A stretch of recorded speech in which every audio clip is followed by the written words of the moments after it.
The return of playoff hockey to Rexall could be brief. Yeah, and it's kind of looking that way if the Oil Kings can't figure out a way to beat out Red Deer. They're facing a sweep by the Rebels. Edmonton gave them their best shot a few nights ago, and they still ended up losing. That was in front of just 5,000 fans. I really don't worry about the crowds. You know, historically, playoff crowds are a little lower in most buildings until you get to the deeper in the rounds. But if we have a big crowd in here, obviously it's going to help energize our kids, and it'll be a big part of that first win. Win and stay alive, that's the mantra for the Oil Kings right now. 2 years ago, they were swept by Calgary in the playoffs. It's something the older players who are moving on after this season never want to experience again.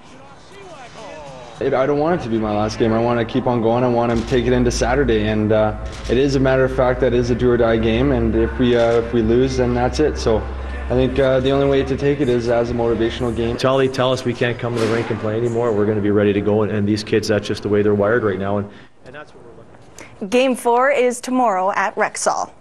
And the AJHL final is now set and ready to go. The Camrose Kodiaks beat Okotoks 3-2 in Game 7 of the South Division final last night to earn a spot in the championship round against the defending champs from Spruce Grove. The Saints in the league final for their third straight year. They have not lost a game in the postseason so far. The Kodiaks last won the league title in 2008, and the series starts Friday in the Grove.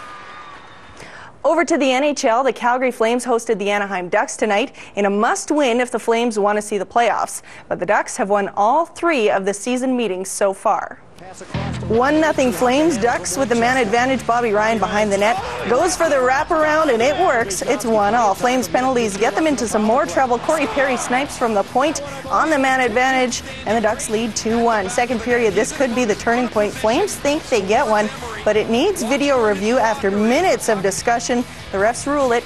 No goal. Gets left. May have gloved that one out of the net. And 1 minute to go in the second. Lubomir Wisnowski with a slapper from the point. 3-1 Ducks. They go on to win 4-2 in a crushing loss for Calgary.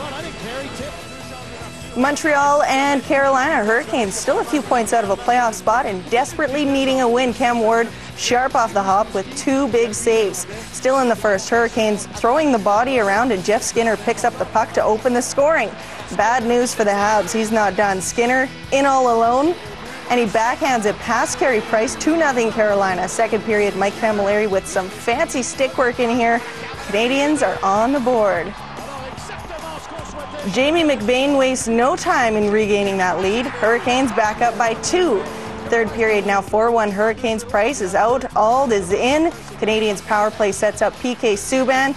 It's his 12th of the year, but the Habs lose 6-2. Rangers and Sabres second period. Tim Connolly unleashes from the top of the circle. He beats Henrik Lundqvist.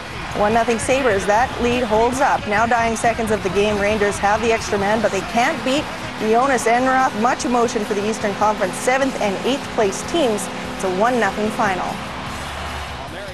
Islanders visiting the Devils. First period, no score. Nick Palmieri finds Ilya Kovalchuk for his 28th of the year. 1-0 Devils. Third period now, Jersey up 2-0. Franz Nielsen intercepts the pass on the penalty kill, and he scores a shorty. Islanders cut the lead in half. Under 5 to play in the third. Game now tied at 2. Patrick Elias to Andy Green. And he scores the go-ahead goal. Devils win 3-2. And I don't know if this is saving the best for last or worse. Definitely the most shocking. St. Louis and Detroit ended the first tied at 2. Close game, right? Blues pull ahead. The Red Wings could get one more, and they would, but not until a bunch of these went in. The Blues were relentless. Chris Porter picks up 2 goals on the night. Not a game we would expect from the Western Conference's 2nd and 12th place teams. 10-3 final. This may just be better than the actual playoffs. That's if the Edmonton Rush actually qualify. Go Fat Boys, yeah! The Rush held a spring camp for young lacrosse players today. The team is 3-9 on the year, but still has a shot at the postseason. The last playoff spot in the division will be claimed by either Edmonton or Colorado, the team trailing the Rush in the standings. The Mammoth is also the club Edmonton will face over the next 3 straight games, a unique scenario for all concerned. not 3 times in a row, that's for sure. This late in the season, I'm not sure. I guess that's just the way the schedule worked out.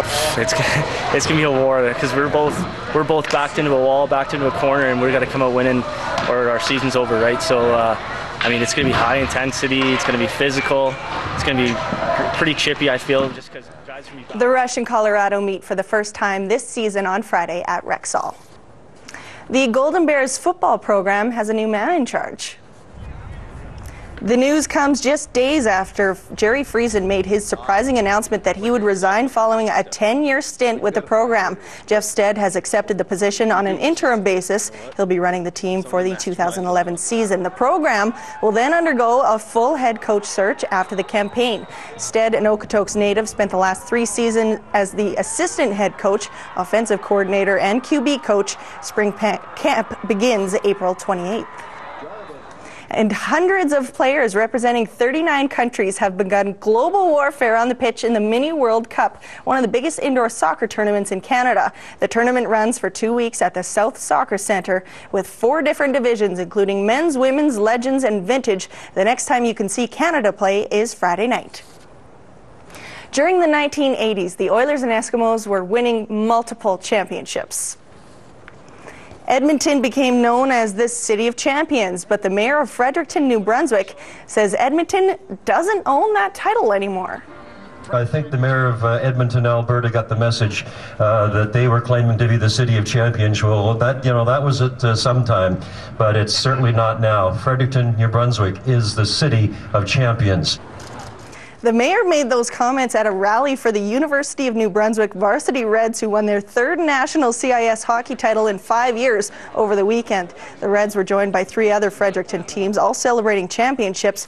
We even found a kid from Ponoka who says the City of Champs label should be handed over to the Maritime City.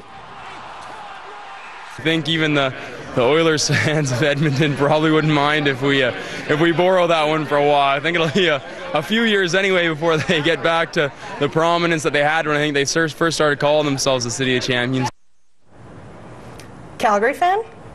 They can borrow it. Really? You want to give it up? Why not? I don't think so. I think he's a Calgary fan. They can have it for a year. We'll always be the City of Champions. We're in a rebuild. We know that. Stay with us. We're back right after the break.